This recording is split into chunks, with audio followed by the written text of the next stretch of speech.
On y est. Un grand merci à l'INSA et à TEDx, et puis surtout un grand merci à vous aussi, et puis à toutes les équipes. Pourquoi on commence par une voix pour l'exploration de soi? J'espérais que ce petit karaoké japonais allait vous sembler un petit peu une voix intérieure qui va nous guider dans toute cette exploration voilà, de nous-mêmes. Explorer, c'est quoi? Explorer, il faudrait revenir à l'étymologie. Explorare, c'est à la fois examiner, inspecter, découvrir quelque chose ou quelqu'un. Mais explorer, c'est aussi explorare, c'est-à-dire aller au-delà de ses pleurs. Et j'ai trouvé que c'était très intéressant ce soir d'envisager aussi l'exploration de soi comme cette capacité qu'on a à dépasser nos peurs et à dépasser nos pleurs. Donc, j'ai choisi Oasis, cette chanson qui est très forte. Ne laisse pas, voilà, ne laisse pas la vie t'envahir. Accapare-toi des choses, accapare-toi de toi-même. Il vous le dit, hein, hold up, hold on, lève-toi et bouge, quoi. Change. On l'a vu ce soir. Tous ceux qui sont venus, Antoine, Emma, Sacha, Mathieu, tout le monde, ont bougé, ont choisi, ont fait ce choix. Donc, on va essayer de voir en quoi cette exploration de soi, d'un point de vue psychologique, psychanalytique, philosophique, spirituel, spiritiste même, on va voir, va nous amener. Vous êtes prêts? C'est parti. Ça, c'est moi. Voilà. Ça, c'est moi quand j'essaie de faire une introspection, puisque je suis une élève sage et docile. On m'a dit, si tu veux explorer toi-même, explore tes souvenirs, explore ton intériorité. Et je suis donc partie en introspection. Qu'est-ce que j'ai trouvé? Ce sur quoi Antoine travaille, c'est-à-dire un trou noir. Voilà.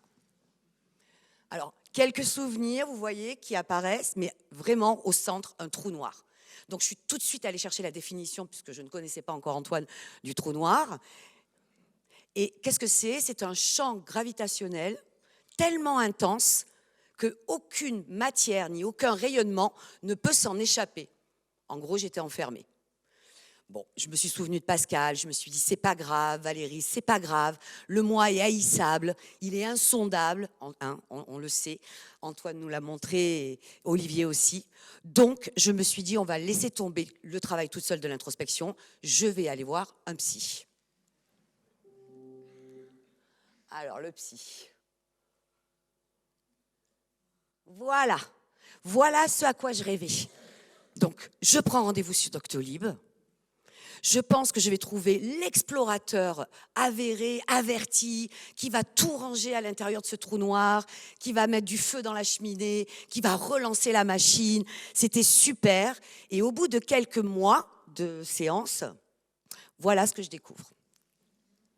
C'est pire que ce que je croyais.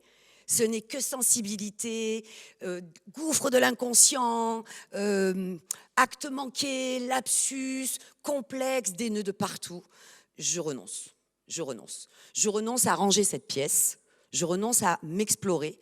Et je me dis que peut-être j'ai besoin d'ordre, de raison, de rationalité. Et donc, je m'inscris en philosophie. Je pars faire mes études à Clermont. Je suis au milieu des volcans, encore plus sulfureux que mon propre trou noir, vous le savez. Et là, je découvre quoi? Je découvre la rationalité, je découvre des personnalités, des singularités dans lesquelles je me retrouve aussi complètement perdue, complètement, en quelque sorte, émerveillée, mais surtout des nouveaux espaces. Voilà ce qui était important pour mon exploration, c'est-à-dire de m'offrir l'opportunité d'avoir des espaces de pensée, de réflexion qui allaient nourrir mes actions et sur lesquels je pourrais me reposer. Il y a une parole de Montaigne que j'aime beaucoup qui dit que penser, philosopher, ça n'est pas apprendre à mourir, c'est apprendre à se charpenter. C'est apprendre à construire en quelque sorte cette citadelle intérieure qui nous permettra ensuite de tenir droit pour aller découvrir le monde, pour aller justement explorer cet univers qui nous attend.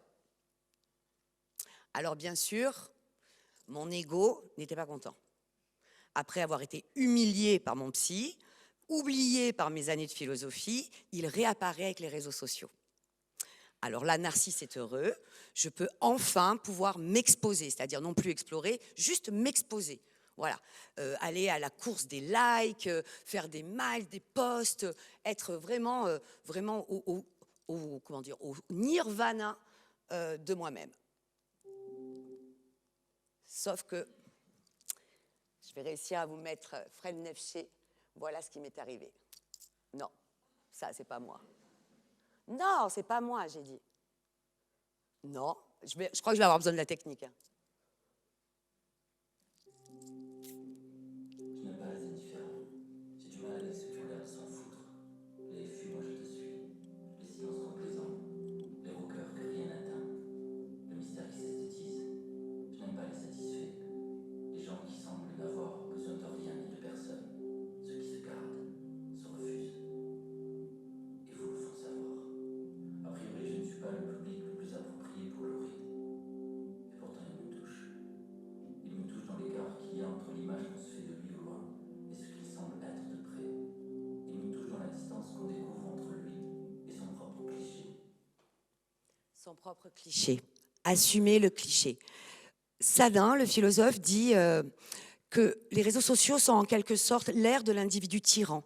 C'est-à-dire, plus on essaie de se découvrir, de s'explorer, plus on se renferme sur nous-mêmes, plus on s'isole. Et c'est en quelque sorte ce que l'on ressent tous. Et en même temps, il y a ce besoin, en quelque sorte, de se mettre en lien, de se connecter les uns aux autres. Donc, revenons aux saints. Mais ce n'est pas les saints le plus important. Le plus important, c'est mes deux modèles, voilà, sur les réseaux sociaux. Dua Lipa et Kim Kardashian. À moi, la célébrité. Donc je m'inscris, je prends toutes les applis, Snapchat, Facebook, Instagram, je me suis même mis sur Telegram, et je poste, et j'envoie des messages, etc., etc. Et je me dis, je vais avoir mes 5 minutes de gloire, comme Andy Warhol me les avait promises. Et effectivement, voilà ce que ça donne. Bon, alors, RIP, la célébrité. Hein. Je n'ai pas monté le nombre d'abonnés, j'ai perdu ma dignité. J'ai perdu beaucoup de temps aussi, du coup, je n'ai pas lu pendant que je publiais. Mais j'ai surtout perdu le respect de mes deux ados qui se sont abonnés sur mes comptes et m'ont dit que j'étais vraiment trop gênante. Donc, j'ai renoncé. Je repars sur mon trou noir. Je comprends à ce moment-là que l'exploration de soi, ce n'est pas l'exploration de mon petit monde, de mon petit moi, mon petit nombril. Et peut-être que justement, se comprendre, se connaître, c'est aller vers quelque chose de plus grand. Quelque chose comme Nikola Tesla, quelque chose où on ne parle plus en termes d'ego, de jeu, mais plutôt en termes d'énergie, de vibration. Et effectivement, s'ouvrir à une galaxie, c'est-à-dire comprendre qu'on n'est pas la seule étoile et qu'on n'est pas les seuls à briller et que d'autres autour de nous ressentent des choses similaires. Et à ce moment-là, effectivement, je découvre quelque chose de fondamental dans l'exploration de soi. On l'a vu dans toutes les expériences qui ont été partagées. C'est aussi la vulnérabilité. Cette vulnérabilité de soi, elle n'est pas fragile. C'est pas être faible, vous voyez. C'est simplement comprendre qu'on a une capacité humaine et animale, on l'a vu aussi avec Olivier, une capacité à être affecté par les choses. Dans nos corps, comme nous ont montré les filles en dansant, mais aussi dans nos ressentis, dans notre rapport aux autres. Et effectivement, je fais le choix de partir vers cette question de l'énergie et de la vibration. Alors, je ne rentre pas dans une secte, mais je découvre particulièrement cette expérience de l'énergie au Japon. La première fois que j'y vais, c'est en juin 2015, c'est à Kyoto, et je découvre le temple Fushimi Inari. Alors Fushimi Inari, vous le connaissez, c'est le temple aux 10 000 torii, vous savez. Bon, il n'y en a pas 10 000, hein, mais il y a énormément de torii, c'est-à-dire des portes, voilà, qui ont été placées les unes après les autres. Et je me dis, c'est peut-être ça l'existence. C'est peut-être cette idée qu'on passe de porte en porte, qu'il y a un chemin, que ce chemin, je ne sais pas où il s'arrête, puisque c'est la première fois que je remonte, voyez, les portes de ce temple. Mais l'idée me vient qu'effectivement, peut-être s'explorer, c'est se laisser aller sur ce chemin, bien qu'il soit encore inconnu. J'y reviens en mai 2018. Je reviens au même endroit. Et là, je cache 2-3 choses. Derrière l'hôtel numéro 42, vous pourrez y aller, hein, ça y est encore. Hein. Donc derrière l'hôtel 42, derrière les 2 coups de ciné, qui sont les renards, hein, voilà, je vous expliquerai après pourquoi la signification. Derrière ces 2 petits renards, je cache des éléments et je me dis, je laisse une partie de moi. Voilà, comme quand on prend un coquillage, vous voyez, sur la plage, quand on part en voyage, eh bien là, je décide de faire l'inverse, de laisser une part de moi dans ce temple en me faisant la promesse que j'y retournerai. J'y retourne effectivement en avril 23. Il reste un des éléments que j'avais posé. Je le laisse et j'en rajoute encore un à nouveau. Et je décide à ce moment-là que je serai ce renard. Voilà, je fais le choix, je prends la décision d'être comme ce renard, ce que les Japonais appellent donc Kitsune, qui est le gardien de ce temple. Pourquoi ? Parce que c'est l'ingéniosité. Et je crois qu'après tout ce qu'on a vu sur la rationalité, sur la sensibilité, peut-être que justement cet esprit ingénieux est ce qui nous permet le mieux d'explorer l'existence et notre propre personnalité. Hubert nous l'a dit. Voilà, regardez ce qu'il nous dit. Pour explorer le champ des possibles, le bricolage est la meilleure des méthodes. Alors, les Grecs avaient 4 formes de pensée. Il y avait le logos, qu'on a vu avec les sciences, qu'on voit avec la philosophie.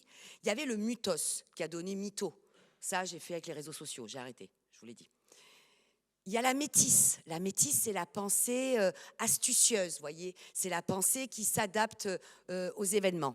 Mais il y a une pensée beaucoup plus forte, et Hubert Reeves la connaissait. Elle s'appelle le kairos. Kairos, kailogos. C'est un dieu grec qui n'a pas de cheveux derrière et qui a tous les cheveux devant. Et pourquoi il est comme ça ? Parce que pour les Grecs, il signifie le moment opportun. Être ingénieux, c'est pas être parfait, c'est pas produire de la perfection. Le génie ne produit pas de la perfection. Nietzsche le dit aussi. Le génie, c'est celui qui travaille et travaille sans cesse pour essayer de construire avec les briques qu'il a, avec la matière que la vie lui fournit. Et pour les Grecs, quand les situations arrivent, il faut être opportuniste. Il faut attraper le dieu du moment opportun, Kairos, par les cheveux, par devant, parce qu'une fois qu'il est passé, il n'y a plus rien pour l'attraper.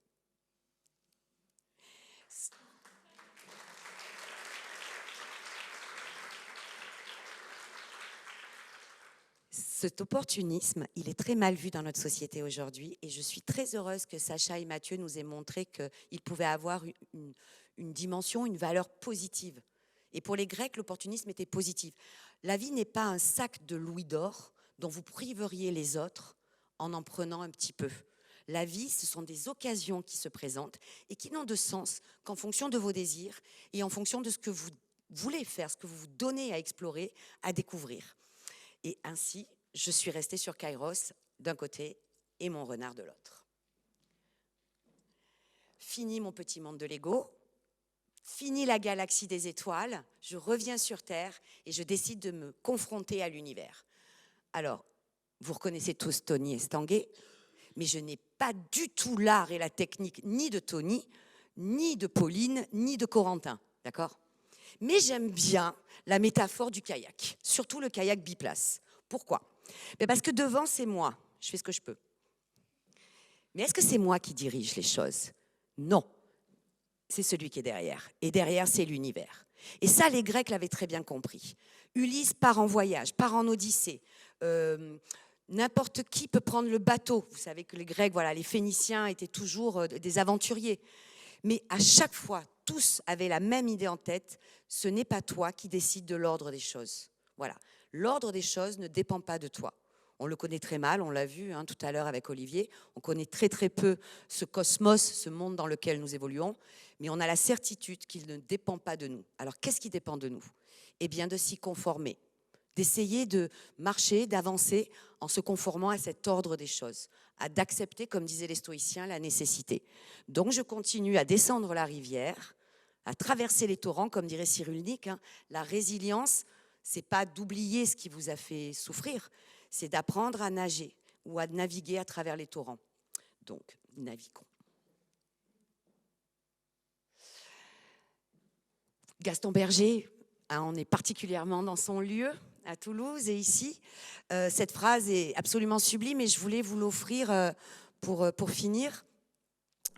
Regardez un atome le change, regardez un homme le transforme et regardez l'avenir le bouleverse.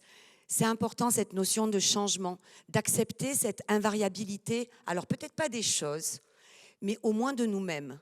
Et s'attendre à rien dans l'exploration de soi, c'est aussi découvrir dans le rapport aux autres, dans l'amour. On n'en a pas parlé, on aurait pu en parler. L'amour nous fait découvrir de nous des choses absolument ignorées, pas toujours bonnes, mais ignorées. Voilà. Mais c'était important pour moi que cet explorare vous montre aussi le courage. Ce courage, il n'empêche pas la peur, il naît de la peur. Lorsque Mandela fait son discours d'investigation à la présidence de la République de l'Afrique du Sud, il reprend un poème, je crois que vous le connaissez, de Marianne Williamson, qui dit « Notre plus grande peur n'est pas de ne pas être à la hauteur, notre plus grande peur, dit-elle, c'est de briller, d'oser briller. Pour ne pas déranger les autres, nous refusons de briller, dira Mandela. S'il vous plaît, brillez, n'ayez pas peur. » Alors, cette petite voix va revenir que vous aviez vue au début. Mais je vous l'ai mise en version karaoké. Mais pas en japonais, hein, vous êtes d'accord. Mais je voudrais qu'on garde ce hold up, hold on. La musique d'Oasis, voilà, stop crying your heart out, arrête de chialer et d'exposer ton cœur. Ce qui m'a valu quelques likes quand même sur Instagram, mais bon, c'est pas grave. Je refuse et je me mets en marche, en route, je monte dans le kayak. Regardez bien ces images, elles ont été reprises pour une association anglaise au bénéfice des enfants, alors atteints de cancer, mais aussi atteints d'autres maladies et parfois orphelines. Et je crois que le contraste entre parfois notre petit ego et la puissance et la force et l'amour qu'ils sont capables de déployer est peut-être la plus belle des conclusions sur cette question de l'exploration de soi.